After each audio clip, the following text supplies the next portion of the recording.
Welcome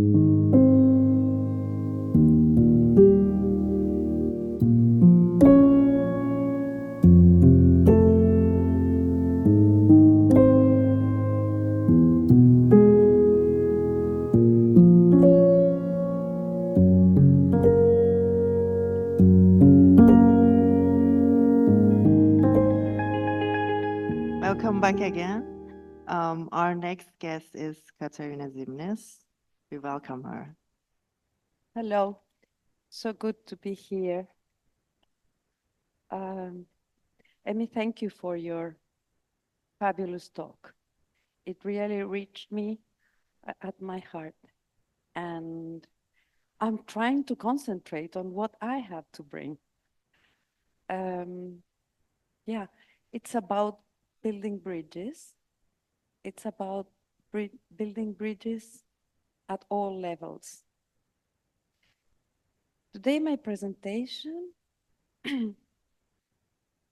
is the building of another bridge. It's the building of my internal bridge as a family therapist and as an existential therapist, and the building of a bridge between approaches to working with human people, human beings. So I will try today to present the encounter of existential psychology and family therapy. We all know that family therapy, as we know it, focuses on the system. We'll talk a little bit about this. Existential therapy focuses mainly on the individual, and as we beautifully heard before, in connection to the world. Existential family therapy, if that could be named the way I work with, creates space for both perspectives, but simultaneously. Seeing and perceiving the individual and the whole system in which they live at the same time is a skill that for the therapist becomes a privilege. Participants in therapy are invited to weave existential insights into the fabric of their own individual and collective family narratives. You might be asking why this. One belief of mine is that if the world is going to change at a micro level, it's by changing families. I always say that if we knew how to be parents, the world would be different. This is not in order to feel all of us to feel guilty, but what Amy brought on a systemic level, on a macrosystemic level, is happening also in families, between people.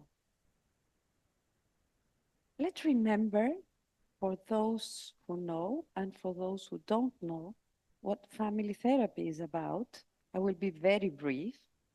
Family therapy evolved since the 80s, the 70s, when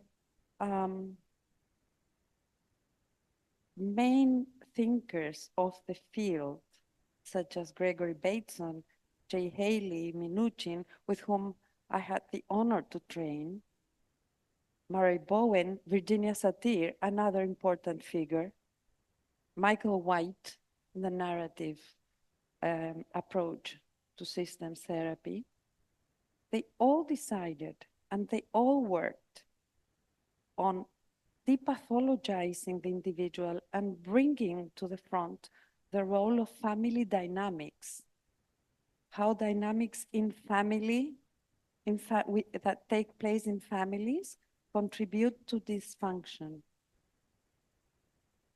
Nowadays, when I look at this approach, I realize that it is marked by many theoretical shifts. I validate its origin, but I see that it's not enough.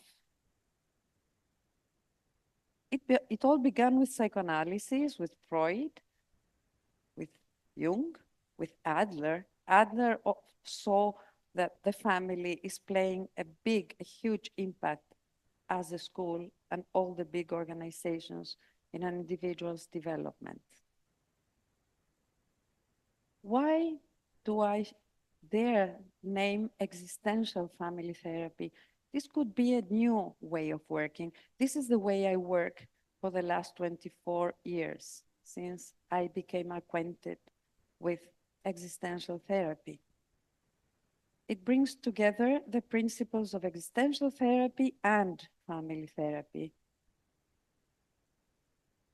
It acknowledges interconnectedness of family members, their shared experience, but it also recognizes each person's uniqueness, their existential concerns, and their search for meaning, unique personal meaning. Many people feel and come to our offices that if they follow their path and they differ from their family of origin, they are betraying their pride. In existential family therapy, clinicians focus on helping families and individuals, as I said.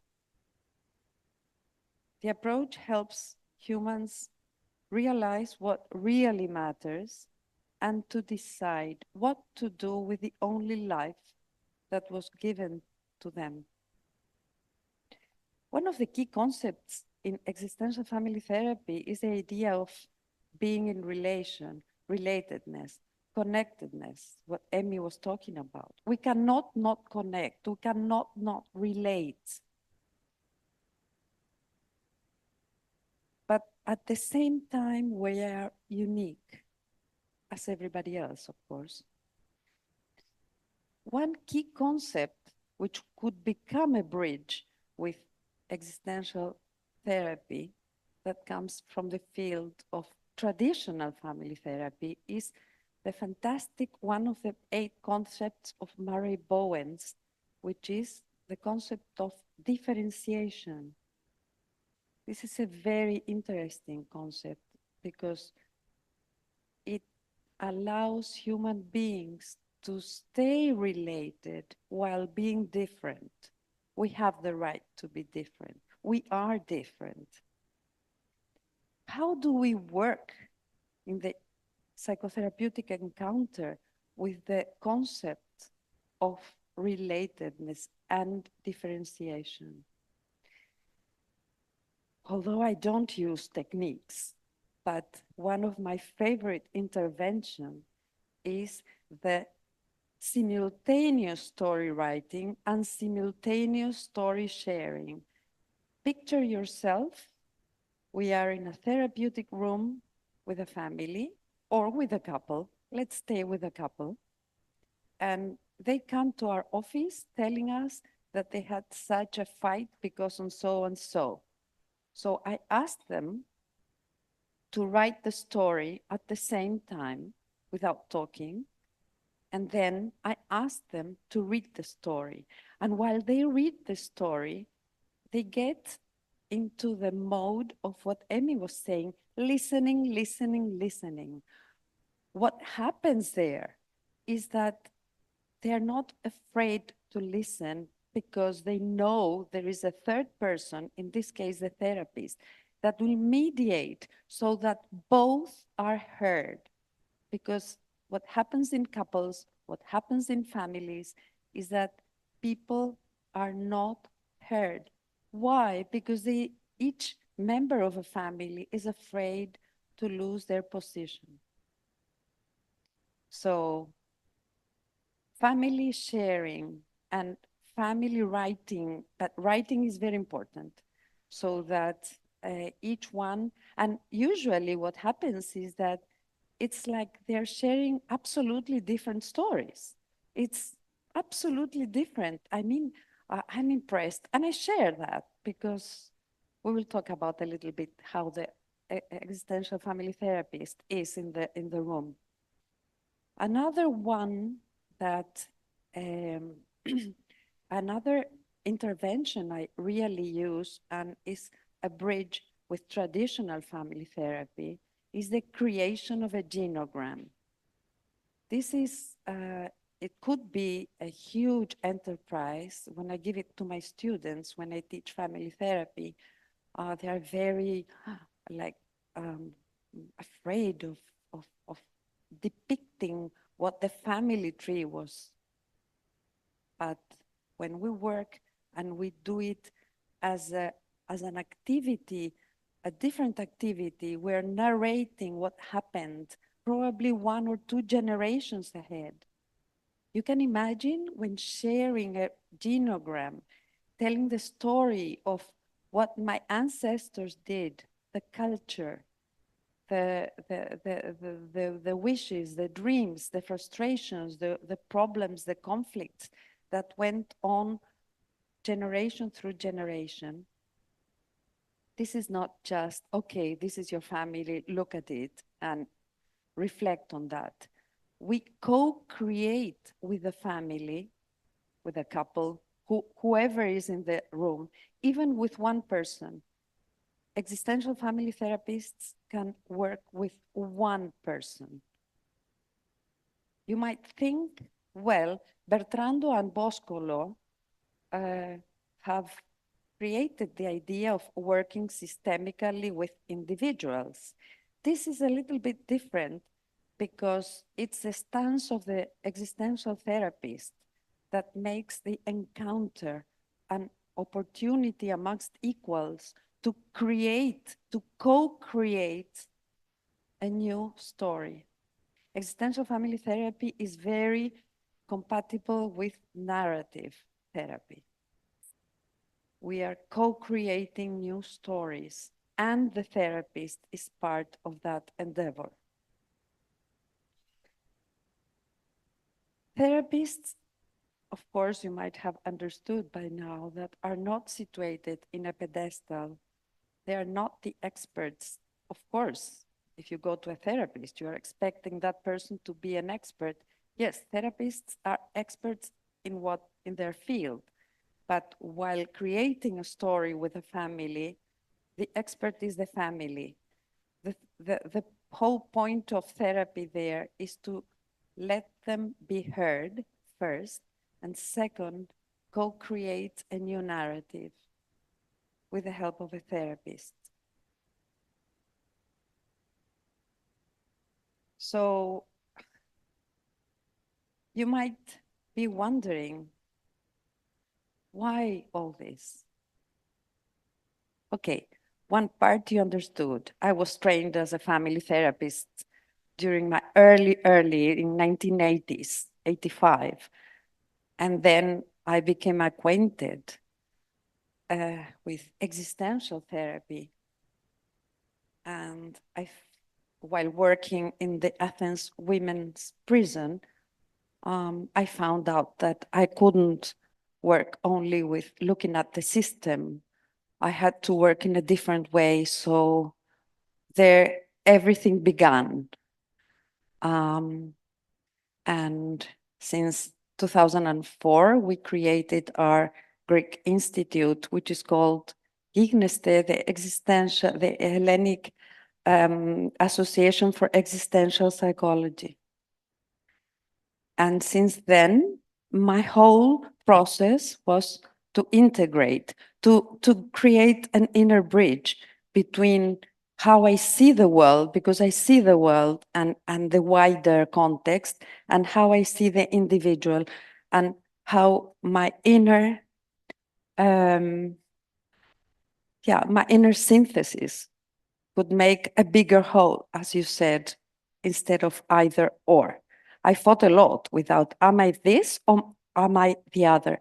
Now at my age, I'm very happy to feel that there can be a bigger frame. But this is not only that. I want to share the story of two families and see and realize how this approach could be a little grain on making the world better, because indeed we are in a very, very, very troubled and difficult and, I will say, horrible situation. So I will present family A. At the end, you will understand why I bring these families. Family A has its roots in Turkey and the Balkans. One side of the family resided in northern Greece, in the city of Thessaloniki. And during the 1920s, the family was forced to leave the country during an exchange of population. Finally, this family A settled in Turkey. So now let's go to family B. Family B has its roots in Greece. One side of the family resided in Alexandria, Egypt, and another side of the family in Çeşme, Turkey, and Istanbul. Some remained in Greece. Two branches of the family were forced to leave their countries, of family B, I mean, and emigrated to different parts of the world. US, Argentina, everywhere. Both families, A and B, have gone through horrible traumatic ordeals: war, eradication, political persecution, exile, poverty, loss of hope, sense of injustice, despair, anger, regret, feelings of revenge. The never-ending challenges had a repetitive pattern through 3 generations at least, in accordance with the events that were taking place at that time in the world: World War II, Greek Civil War, dictatorships, political turmoil. Both families, A and B, share many strengths and life-promoting characteristics: a will to live, resilience, a capacity to grow through pain and loss, what we call post-traumatic growth, perseverance, courage, mutual support, responsibility, flexibility, openness to new experiences, a will to discover the possibilities that new lands offered, a deep respect for life. So A and B, family A and family B, had shared many common strengths as well, along with pain. Both families grew and bore children. Both families, although somehow settled in their own lands, they found a way, how to live. But both families brought up their offspring, acknowledging their freedom to explore life and their need to design their own paths. These families encouraged their offspring to explore the world. Two of the family's offspring, from A and from B, a boy and a girl, a young man and a young woman, met in a faraway land while pursuing their academic dreams. They became a couple. They both graduated from their doctoral programs. They decided to become a family.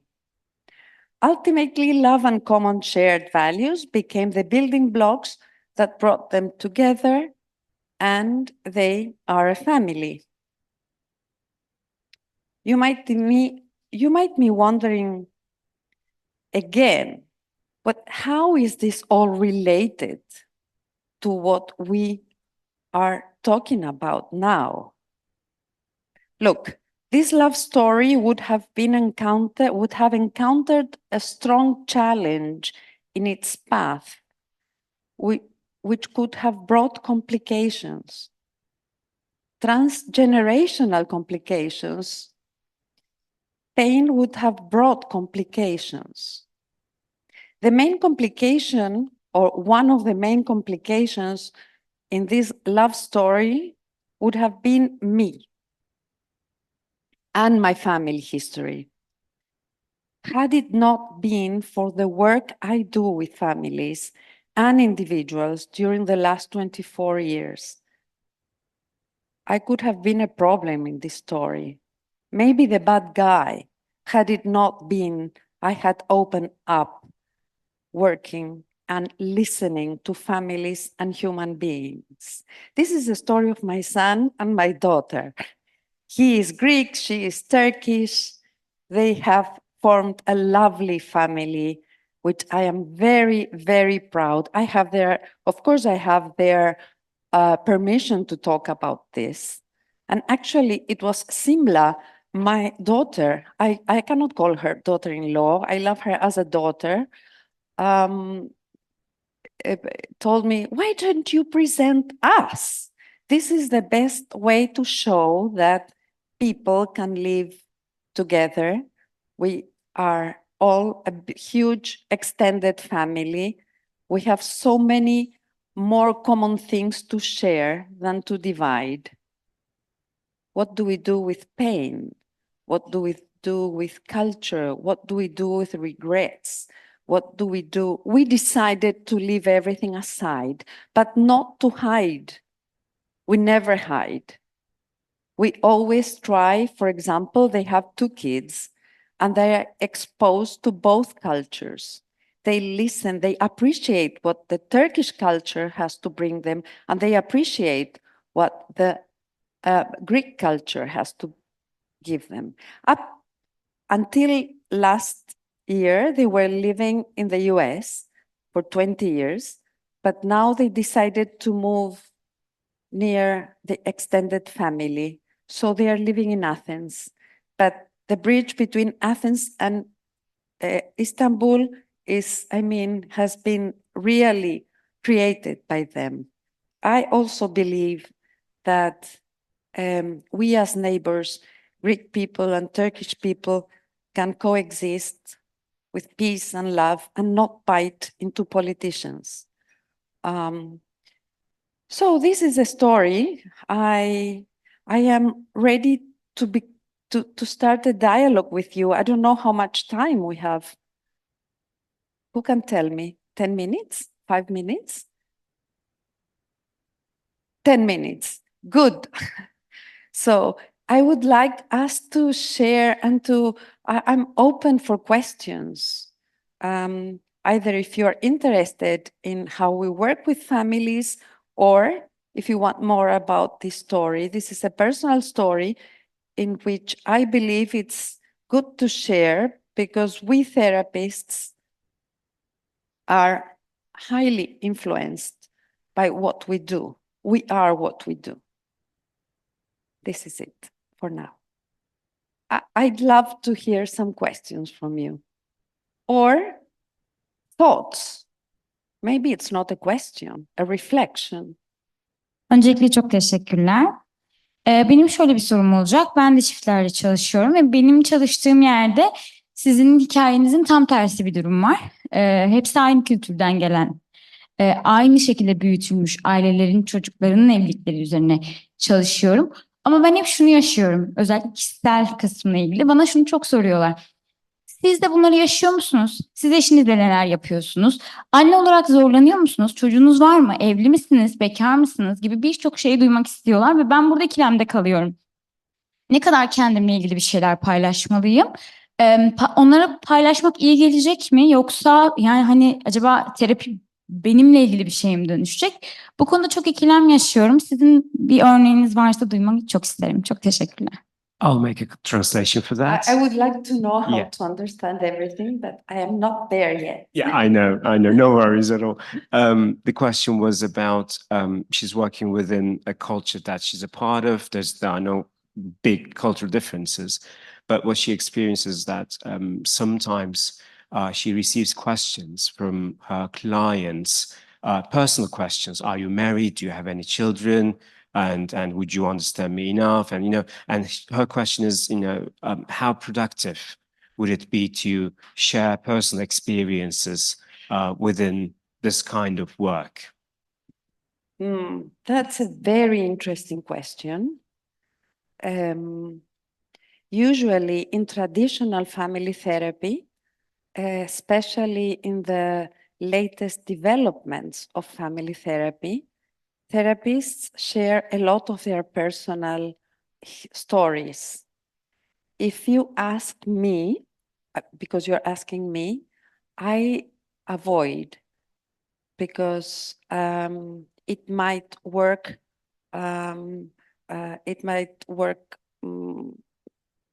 It might not work for the family or the person who is asking. For example, this story I wouldn't share in therapy, because in either case, a client could be intimidated. Oh, okay, what are you telling me, that you did it? No, I usually avoid. I will bring what Dr. Craig says. We reveal as little as possible, as much as needed. If somebody asks me, but do you have any experience on multicultural conflicts? I would say, yes, I have some. Because even my pronunciation reveals, you are transparent in front of the client. I work in Greece, but I was born and raised in Argentina. And my accent is not fully Greek. So everybody understands that I come from another origin or from another cultural background.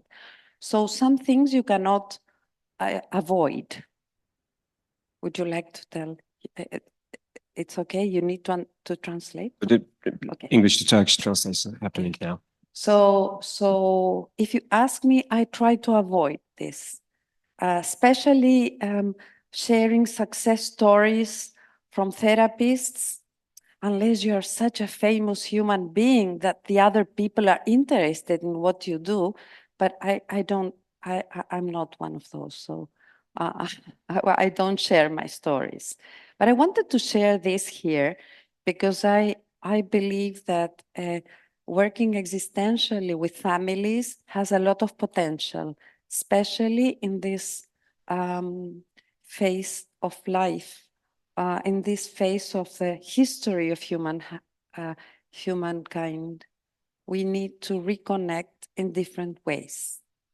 How can we still stay together while being different? This is the whole point of working existentially with families. Some other comments? Yes. Thank you. Thank you so much for a great talk. I'm more into the processing, like to continue to pick up from here. It's about how do it coexist in your work, the existential kind of perspective and the intervention from quite technical, right? From the family systems, from the intervention you mentioned with the storytelling. But still, I mean, how do you keep, if you do, the perspective, and how maybe some examples from your practice, how it like coexist in your space? Yes, I don't use what Carl Rogers used to say, gimmicks, in order to impress or to do something. It is part of the process.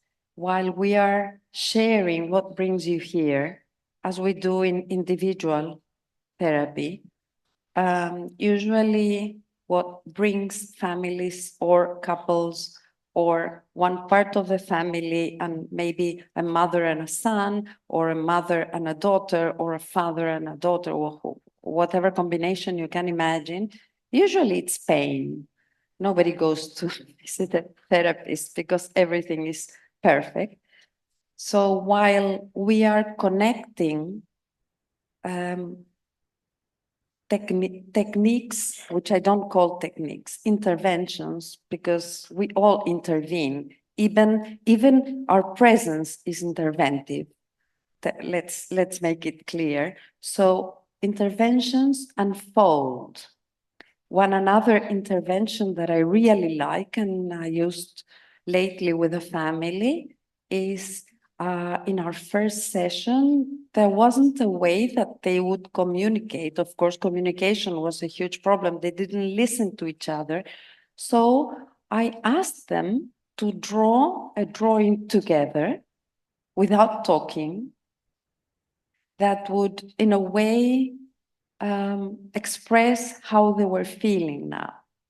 This is a technique from art therapy, but this wasn't in my head before I met the people. I have like a toolbox, and then, of course, I have been trained to do this, but I didn't interpret. The fact of me looking at them, how they interacted, drawing without talking, observing their body language, observing their gestures, how they communicated without talking. The drawing was all the therapy there. There were mother and daughter at one side, father alone. You see, the drawing was depicting who they are. And then I invited them to reflect on that drawing. I didn't interpret. That would be a different position from traditional family therapy. I don't know if I'm answering you, but I don't, if you ask me, are you using techniques? I will tell no. But these are techniques, of course, interventions, I call them. No, I was more about the perspective, kind of, nothing about tools. Like it's Those are more like the skills. Skills, tools. Yes. Another one, and I think we're done. Yeah, thank you Yes. so much. That's a very good way of making some things clear. Yeah. Okay. Are there any questions? A last one. Yes, we Yes. have a question, I guess, there. I should be thanking Ferhat and the Existential Academy for inviting the Greek speakers. I see Anna from maybe 10 years ago. Happy to have. And first, I would like to thank that in 1919 there was this earthquake took place, and when we were lacking the psychotherapists, Greek psychotherapists came and helped. Despite the political hot debates. As you mentioned, Katerina, I don't know what Zymnis mean, but we have a word in Turkish called zımni, means that revealing very little. Yes. And your story waited for 25 years and you revealed a little piece of it. And as you said that we are what we do, and I guess we are what we have on our names or something. I just wanted to know, does Zymnis mean anything in Greek? First of all, it's my husband's surname. So Your he's husband- he is the one who doesn't reveal. I belong to that cohort of women that we still had our husband's name as our name. My name, my maiden name, also is, I don't know what it reveals. It's Georgalos, but I don't know. I'm going to see, to investigate. Regarding the story, there's a lot to talk about, but I wanted just to share with you because we are all professionals here. We're all sharing. And I don't think I am the person that doesn't reveal. But I don't want to overdo it because, okay. as Eric Craig says, as little as possible, as much as needed. And I wanted to bring this story because it's a story of union and of peace. Yes, and of connection and relatedness. So thank you all. Thank you for listening.